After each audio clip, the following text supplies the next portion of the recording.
So for instance, talking about choice and Yeah. freedom in that way. So while I was incarcerated, uh, I had to. Jay-Z has a line where he says, "They trap my body, they can't lock my mind." Easily explains how we adapt to crime. And I had that line, in my mind Yeah. while I was incarcerated. But it's a very existential idea that, I'm incarcerated and I don't have physical freedom in that way, Yeah. but I have the mental capacity to be free. I can still read. I can still escape, my circumstances through my art. Yeah. I can choose how I react to, these situations, or how I act within Yeah. these situations, and not just reacting. So, I had the option to either, and this isn't to take away from anyone else's experience, but I have the option to have been in that cell and continue to be depressed and wither away, or I have the option to say, you know what, let me be strong and let me find ways that I can escape this situation or adapt to this situation. And it also, I'm remembering all these things now. It also calls to mind Nietzsche and, oh, well, I'm sorry, not Nietzsche, Camus again, the myth of Sisyphus. And I'm not sure if you're familiar with Sisyphus. He was expelled by the gods. He questioned the gods in the wrong way. They expelled him. They sent him to Hades, and he got down there and he managed to escape Hades. And then when he came back, they're like, there's no way we can get rid of this guy. He keeps getting over on us. What can we do? They trapped him to eternity, where he had to roll a boulder up a hill. And all he can do for an eternity is just continue to roll this boulder up the hill. And once he thinks he's getting to the top, it rolls back down and he has to go back up. So Sisyphus said, you know what? I'm going to fool him again. And how can I fool him? I'll figure out a way to enjoy this. They think they're punishing me, but I'll do, everything I can to make the best of my circumstances. And that for me, even though I learned about this after, while I was in SBA, I learned about Camus and, all these sort of existentialist ideas and authors. I started to realize that these are things that that I'm very much in tune with, and that have been kind of persistent through my life. So they just reinforced it, and they made me a better person, for lack of words, and a little bit more resilient in that way. So I'm very fortunate for SBA tying in all of those ideas and getting me to this point. And from there, I graduated. I studied at SBA. I graduated, completed my BFA in illustration in 2015. But I realized I didn't want to do illustration. Illustration is a lot more taxing than fine art, and it's also a lot of telling other people's stories and I enjoy that as well, but it's also not as free as telling my own story or pushing for my own ideas. And it's much more rigorous. For an illustration, I may need to do 10 thumbnails, and then I have to choose 4 images from those, and then I have to send it to the director. And, and then the director comes back and says, I need you to fix this. I need you to fix that. So there's much less freedom, and it's much more rigorous. You're kind of a workhorse. And I knew that I tend to work at a slower pace, and that I wanted to put more thought into my work. So coming out of SBA, I knew that I didn't want to do illustration, that I wanted to move more into fine art. So I started, as a matter of fact, these are some of the paintings that I completed at SBA in 2015. And during that time, I thought I was doing something original. We learned about like paintings in antiquity and who could afford to pay for paintings. And, and I said, I want to go out and paint people who are less fortunate and who couldn't afford to have their portrait painted and give them some representation. And I was so excited about it. Of course, I thought it was like the most unique thing, like who's done this before. And then I realized later on, like there have been countless people who've done that before, who've painted, people who are less fortunate. But it also, it pushed me to combine what I know as a painter and also to have something to say as an artist. So that was the culmination of that, and then from there, I did some sort of minor illustration jobs, and it wasn't until very recently, I went back to SVA in 2021, around the time of the pandemic, a little bit after the pandemic, and mostly because I realized that the art world can be fickle, and I wasn't totally as sure about whether I would be successful or not. But I didn't want to stop. As an artist, I don't want to focus on, making money, even though that is extremely important. Everyone needs to pay bills, everyone needs to take care of their rent, and and I have a child, and I mean he's not a child anymore. No. He's still a child, and I still have to be able to support him. And so I needed to make, I needed to be able to pay my bills, pay my rent.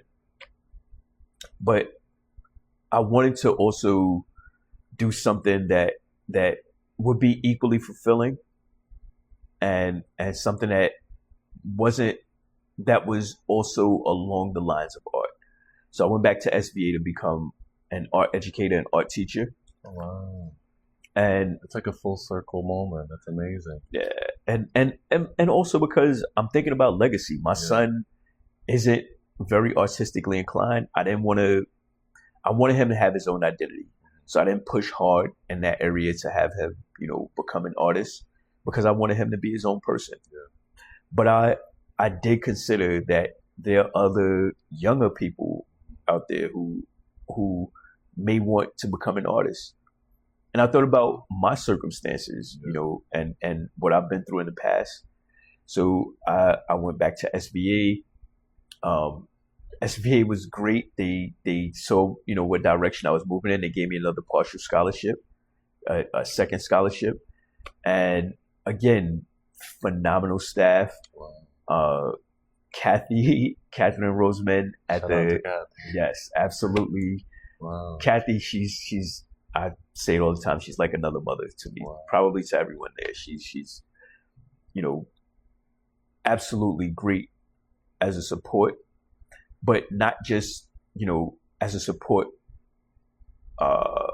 as a human being, as an educator, and career wise. Yeah.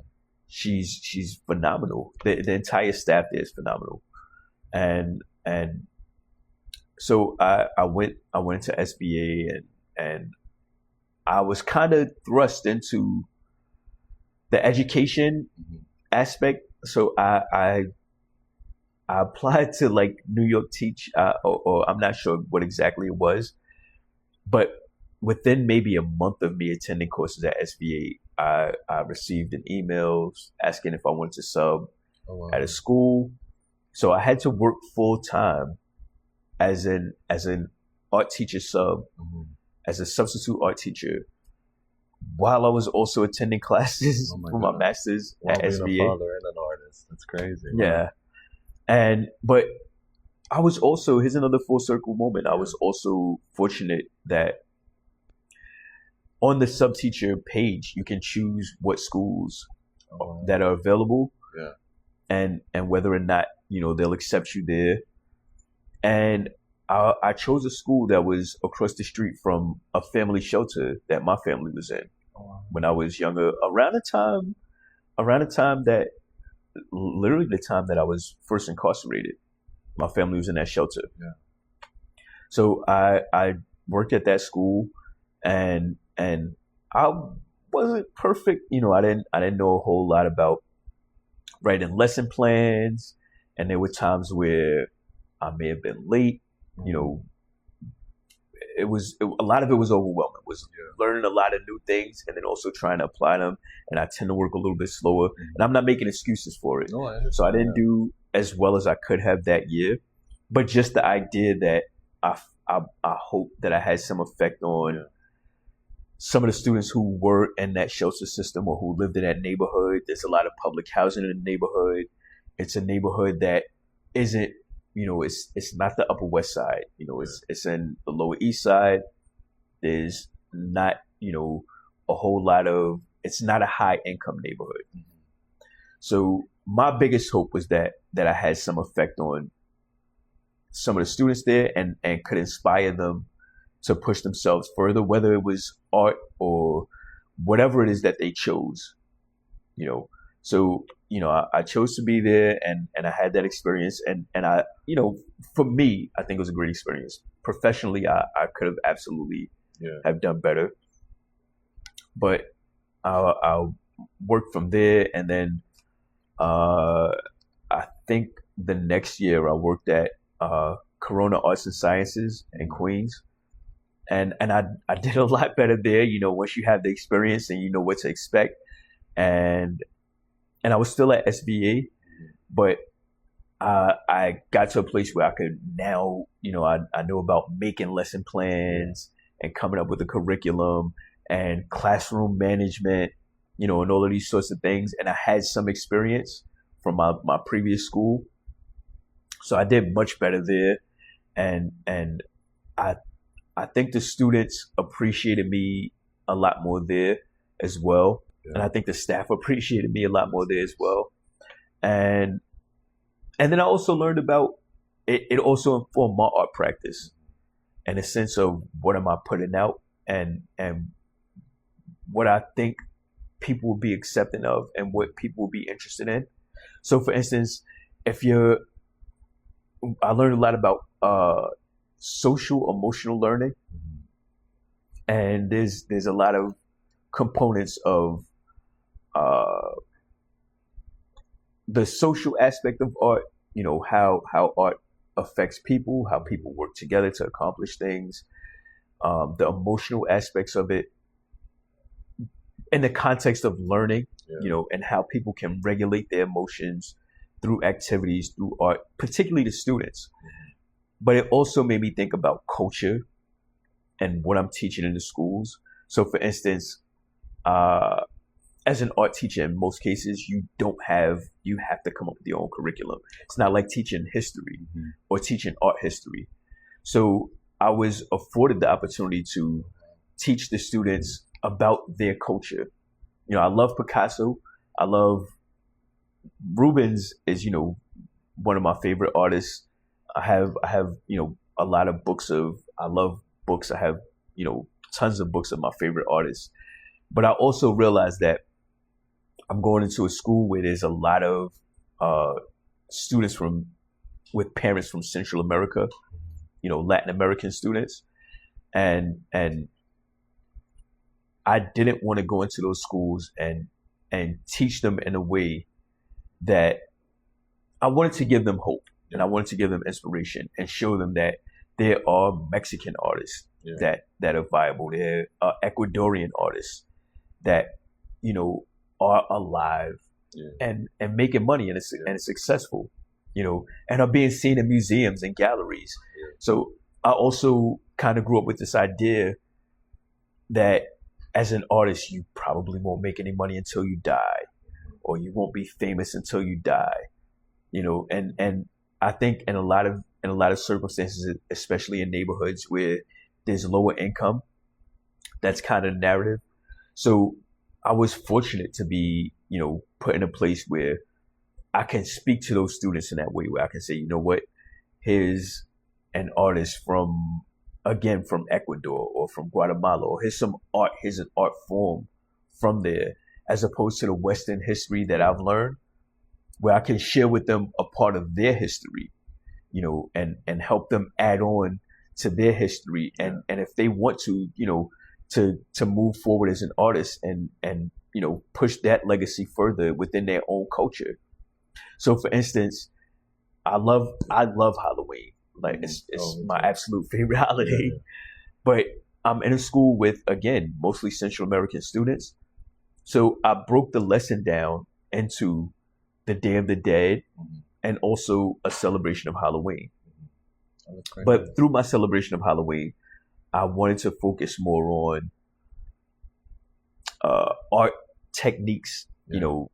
I had several classes of students who actually chose to be there. So they were willing to learn how to draw. They were willing to learn how to paint.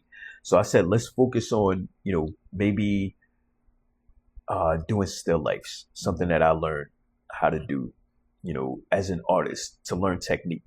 So we did still life, we did pumpkins and gourds to represent like the fall and the Yeah. aspect of Halloween.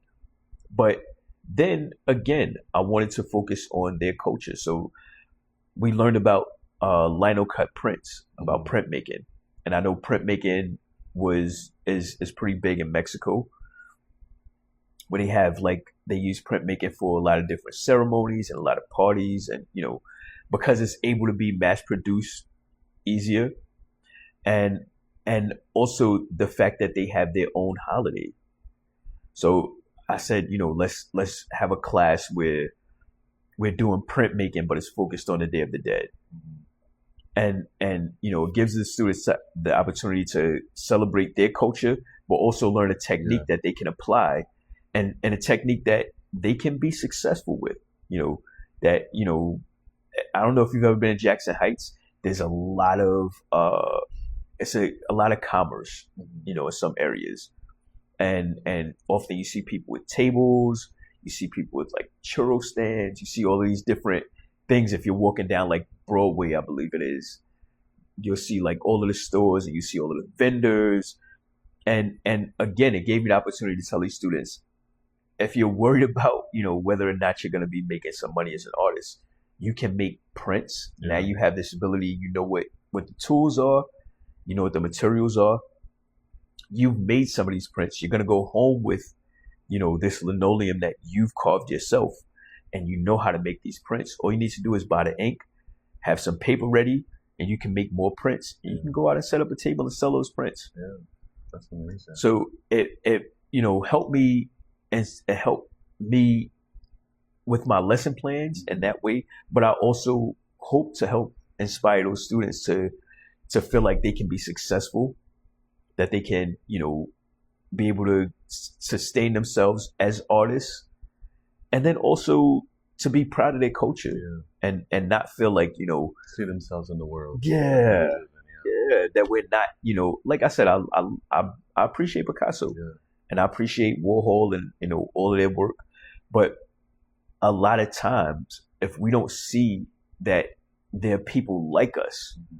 who can accomplish these things, it may feel a little bit far off, Yeah. So I really wanted to be able to offer them that. As you previously mentioned, when you were like 16 and getting in trouble because you didn't have some like enough like let's say guidance, as you said, I don't think you realized like even though you didn't have that, you became that for somebody else. Do you know what I'm saying? Like I if you hope think about so. it, like I'm just like so amazed by like the timeline of your life and Yes. how like little by little like the universe pushed you in the right way, Yeah. like giving little clues, and then now like you became the exact like a hero almost. I think to the people that you taught, because I mean I interviewed a lot of people and I never seen somebody talk about their students saying I wanted them to see themselves in what they're learning. So I think that's beautiful. That's Thank really you. that's Thank really you. amazing. Well, I feel it's kind of cliche, but my story is kind of like a typical hero's journey Yeah. tale. The hero's journey, you deal with some Yeah. situation, you leave, you learn something, you Yeah. come back, and then you sort of seen as a hero if you can inspire other Yeah, people to absolutely. overcome the I feel like in circumstances. the future they might be getting interviewed, and the way you talked about Kathy, they're going to be talking about you, let's say like 10, 20 years from now. If you think I would about hope it. so. I would love it. Yeah. There's every once in a while also. So I've also I've worked at outside of SVA. I've worked at some private schools. Being an educator is, at this time, I'm still seeking employment. It's not as easy, you know, and so I've had to work at, whatever I can take here, there, along with completing my art. Like I'm doing illustration. Excuse me. It's okay. I'm doing illustration.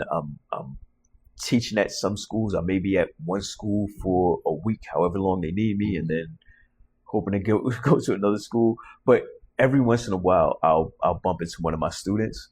And for me, the best thing is either having the students recognize you and stop and talk to you, because I've been a student before, and I know the feeling of like, that's one of my teachers coming. I don't want to talk to this guy. You're kind of getting out of the way, But I also know the feeling of being around one or two teachers that I trust and that I care about, or that I felt like at least cared about me.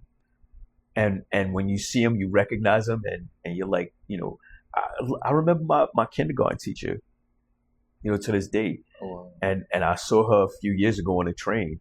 No way, really? Yeah, I saw her a while ago, maybe 5 or 6 years ago on the train, and immediately, Miss Tenort, I remember her name, I remember her face, and she was a lot older now, but I've recognized her, I know who she was.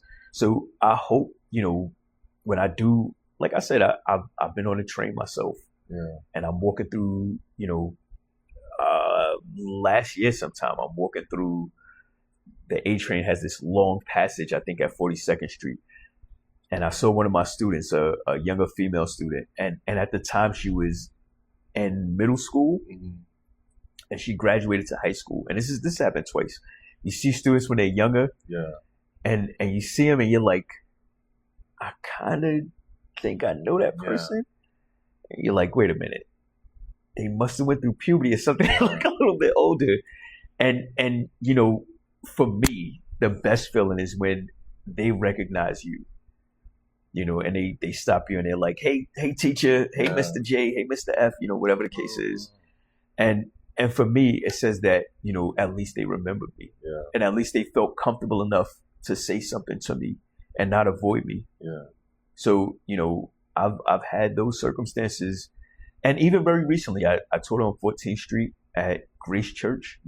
There was a program there, Go Project. And again, very short summer program. And I'm on 14th Street, and I just relocated to Harlem recently. And about a week ago, I'm on 125th Street in Harlem. Oh, wow. And I see students there, and I saw a student with their parent. And you see so many of these kids as an educator that you just kind of like, I kind of remember that person. So you wave, and I waved, and the girl, she got excited, and she's like, that's my art teacher. That's my art teacher. Oh, wow. And so you're able to see, the parents and how the parents, how they appreciate it. And me being a parent as well, and having had a student in the public school system, and knowing some of the ins and outs of, how parents and teachers interact, and that there, in some cases, has been and can be somewhat of a rift between parents and teachers. This sort of thing of, where sometimes the parents feel like they're not, working in accordance with the teacher. They kind of feel like, the teacher may be working against them. This teacher may not be interested in my student, or may not like my child, or whatever the case is. So for me, it was also, a lot of that is also, not going beyond just the student, and extending, to the parent, and letting them know that I'm here for them. I'm here for, I'm here for the student and for you. I'm on your side. I'm here to help. So that's been a phenomenal experience. Like just feeling like I'm doing something substantial, like my life is worth something. And I'm a water bag, man. I like, there's been times where I've been teaching and I get on my lunch break and I just break down and start crying. I'm walking down the street and that's healthy. That's that's how it should be. Yeah, because it feels like I'm, my life is worth something. And beyond, I kind of want to mention as a side, Uh-huh. beyond teaching, I'm also doing some work as an activist, and uh, where incarcerated people are concerned. So I've worked on some books. I have Oh, nice. I have worked in a book. Let me see. I'm Yeah. gonna grab it really quickly. I think this is one of the more important books that I have here. So I have these are a few books that just some of the publications that I worked in. Oh, wow. This is Prisons of Creativity, and it's by John R. Whitman, and it's actually more of a textbook type of Uh-huh. form. So it's actually a college book, but it's a book that's focused on if while you're incarcerated, do you own what do you own as an artist? So for instance, if I paint or draw on a prison sheet, being that the sheet is issued by the state, does it still belong to the state, or is it my? Wait, I never thought about this. So they would take it away from you? They can, they Oh. can, or is it my? Is it now my Yeah. property because it's art? It's been modified in a way, maybe it's been cut to a certain size. Then I've also drawn on it. Does that art now belong to me, or does it still belong to the state?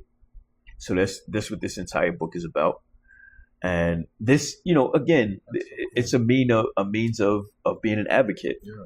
Thank you. Yeah, I'll And definitely share I have this. This is some, so cool. yeah, I have some drawings in there, just like you know, I have maybe two drawings in that book Yeah, I'll somewhere definitely in check there. it out. Once we wrap it up, this is really cool. I'll definitely share this on the podcast. This is available for purchase online. Yes, Yeah. yes, And the name of the and book is Prisons of Creativity by John R. Whitman. That's so cool. yeah, and then this is this isn't an art focused book. This is a book by Craig Taylor, and it's New Yorkers, a city, and its people in our time. And it's kind of like a verbal account Okay. of my experience of having been an artist, a formerly incarcerated artist in New York City. So it's basically just like a conversation of just me talking, Yeah. and he edited it really well Oh, so wow. that it's in everyone's voice. But there's several chapters in here. There's like I'll definitely check it out. That's also available for. yes, What's yes. the best way to get it? Like Amazon or their own website? I believe both books are on Or Amazon. Yeah. Okay. And that book may actually, if it's not on Amazon, I believe it's on. I believe Routledge has a site that it's on. Oh, I The see. publishing Yeah. company. How do you pronounce it? Rutledge? Routledge, I believe. Rutledge.com. Routledge. I'm not Okay. sure. And so I've also there's an art collector, philanthropist, just phenomenal person, Agnes Gunn. Oh yeah. She I've been included. I've been fortunate to be included in. She has like a birthday celebration Oh wow. that That's amazing. I'm not sure if they do it every year or if I'm just new to it. Yeah. But she has a birthday celebration where she they compile work from artists. You dedicate Mhm. a piece to her, or you make a small piece for her, or a card. And this book isn't published. It's more of like a collector's item.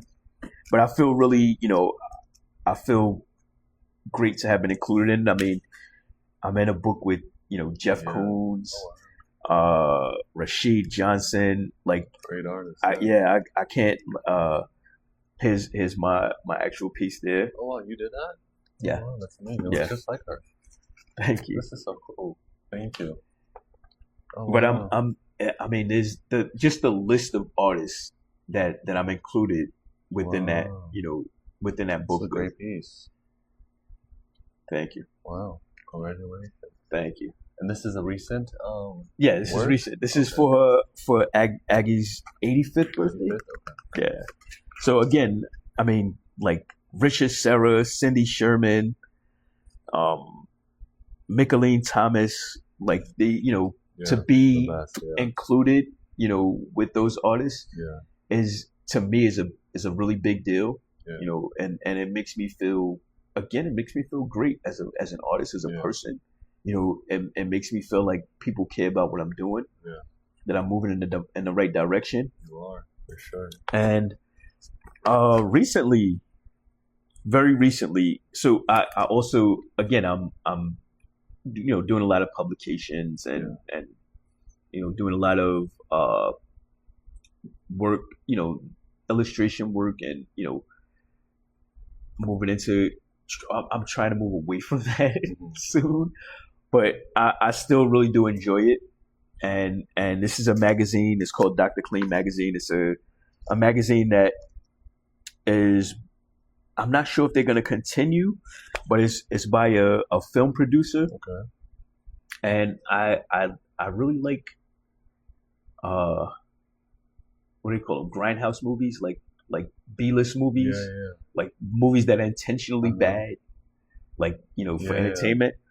But so I came across this movie, and I got into a discussion about it with someone online, with, I believe, one of the directors online. Okay.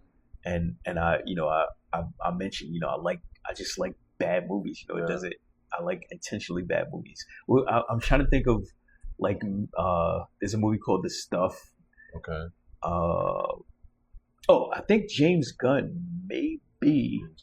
I think he may have started off doing those movies. I could be wrong. It's one of those big name producers. I could be wrong about who it is, but they started off doing like really bad movies, and now they're a really famous producer. And then also, Toxic Avengers. I'm not sure if you know Toxic Avengers. They just remade the movie, so it should be coming out soon, either this year or next year. And it's a movie from the '80s, another really bad B-list movie. But I've worked with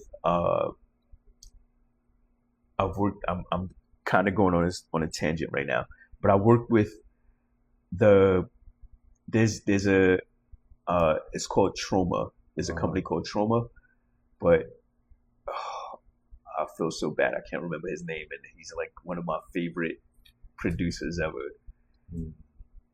But his daughter actually makes films now. Oh wow! So it was a very weird thing. Like, I've been following this guy's movies for years, and like binge watching his movies, and like trying to get other people interested, and his daughter contacted me. No way.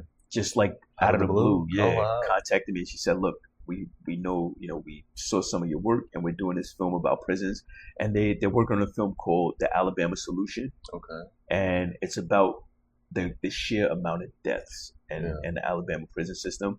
I think one year within 2 years, there was something like close to 1,000 deaths, like either murders or suicides. Is that where they found like all those bodies buried, like in the behind the prison or something? I think so. I believe so. That was horrible.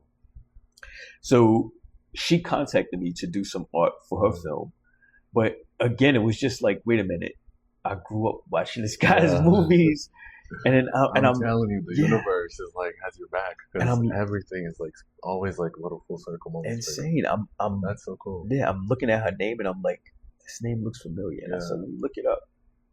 And I looked it up, and sure enough, that's her dad. And so I worked with her, but then so I did some work in this magazine, and this again wasn't an actual illustration. Like, it wasn't an actual illustration job, but I started working on these like that's really cool. Sort of like, I call them sad Muppets. They're just like, Muppets. And I wanted to do something initially that isn't, hey, you can take a look at it. I wanted to do something that isn't, directly human. I wanted to do something. It's not human, but it's so relatable. Like, it's really emotion. You know what I mean? It's so heavy. So that's what I wanted to do. I wanted to do something that made you feel a sense of empathy or sympathy or just have some feeling that you can relate to something that isn't human. Yeah. But and also as a means of therapy. At the time, I was going through a breakup in a relationship and a little bit depressed about it and stressed out. And I felt like, this would be a good way to get some art done, but also a way to be a little bit more lighthearted and comical about it and not, have that feeling of being dragged down by like an actual depiction of a person being depressed, Yeah, this is much more relatable.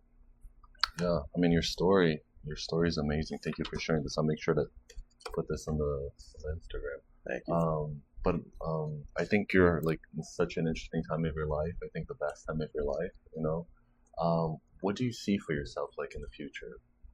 Like what's next for you that you would like to tackle? At this time, I really want to continue making art.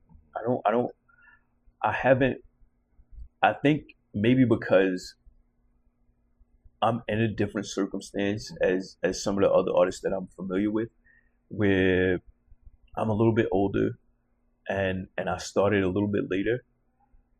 And because I'm still kind of wrestling with seeing this as a sole means of income, and wondering about whether or not I'm going to compromise my ideals or my work, based on the idea that I need to make money, and being sort of not worried about it, but a little bit more reserved about it. That I haven't thought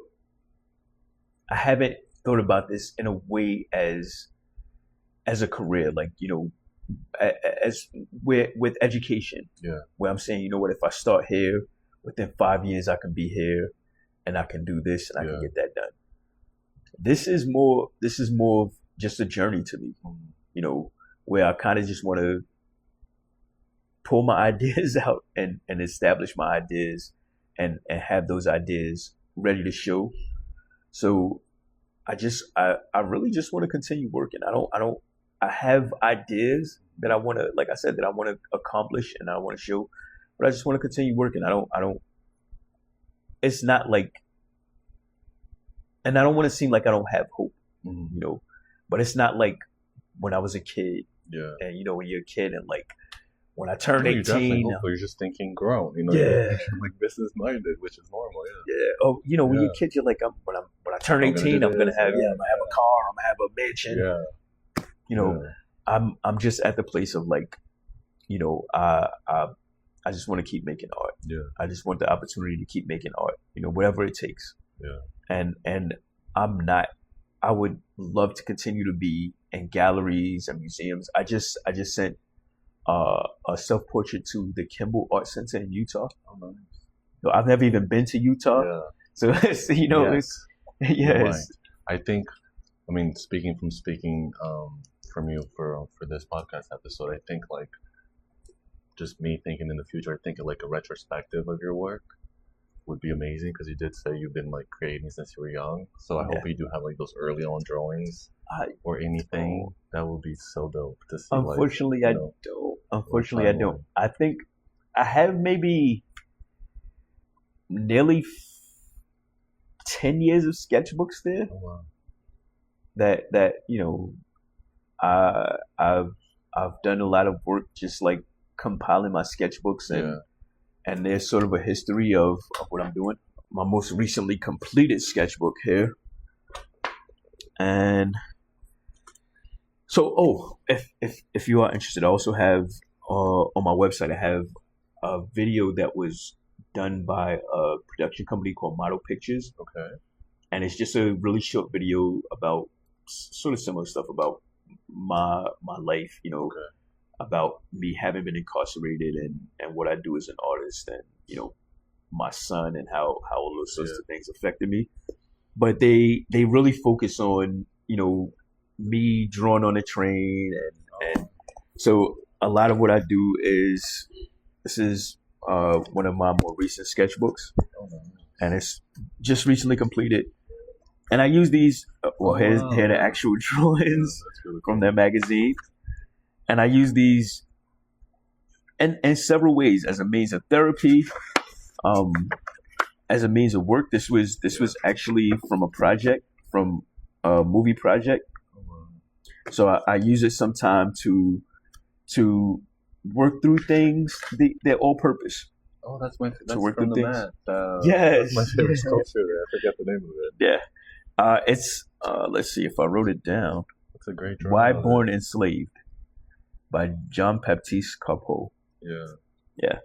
Oh, So I tend to, and this is again from life. yeah. Just going to the Met and drawing from life.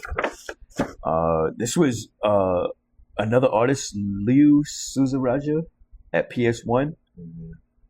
and just looking at things and drawing That's things. so cool. More people on the train, and practicing. Just Oh, wow. this is just basically what I do when I You're have able time. to capture not only like the subject, but the emotion that that person is feeling, and then convey it to the person. Because like I don't know any of these people, but like I can kind of feel what they're feeling. You know what I mean? Like being on the Yes. train after a long day, work sucks. I'm so tired. Gotta go home and cook. Like that type of vibe. Yeah. You portray that so well. Thank you. So I think that psychology is also really important to me. Yeah. Is trying to find ways to depict the humanity of people Yeah. and not just drawing a person. Yeah. Because I'll always be chasing reality. Yeah.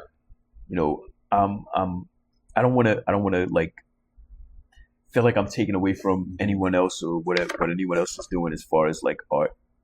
But I think by the definition of the word abstract, Yeah.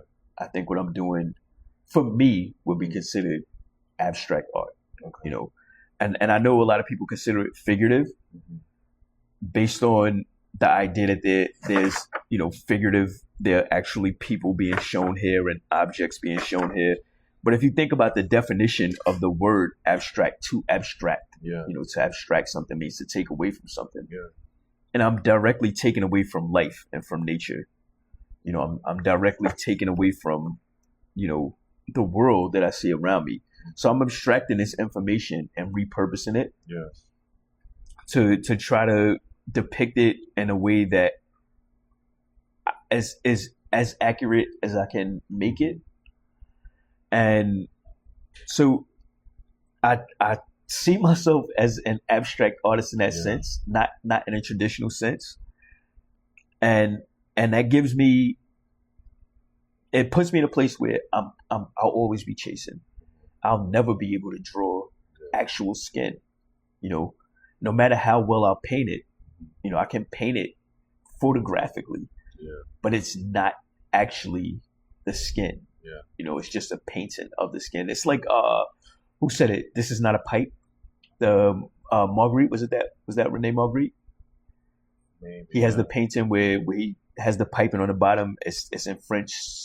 Oh. No, Okay. I'm not sure. Yeah. I'm Yeah. not French. So, but he has that the painting where he mentions that this is not a pipe. It's a painting. Yeah. It's a depiction of a pipe. Yeah.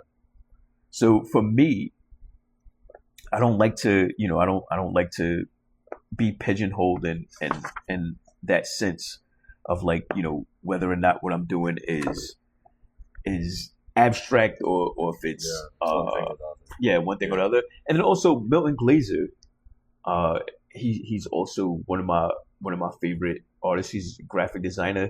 He did the I Love New York t-shirts. He designed really? those. That Wow. literally he designed that. Didn't get paid for it because Oh. by the time it got out, Yeah. It people wasn't were making patented, copyrighted, t-shirts and Well, that's so you iconic. can't sue everybody for Yeah. it. But he said, and I don't want to like totally misconstrue the quote or mess it up, but he said the greatest enemy of art is the institutionalization of styles. And I think when we start separating those styles, I think right now we're in a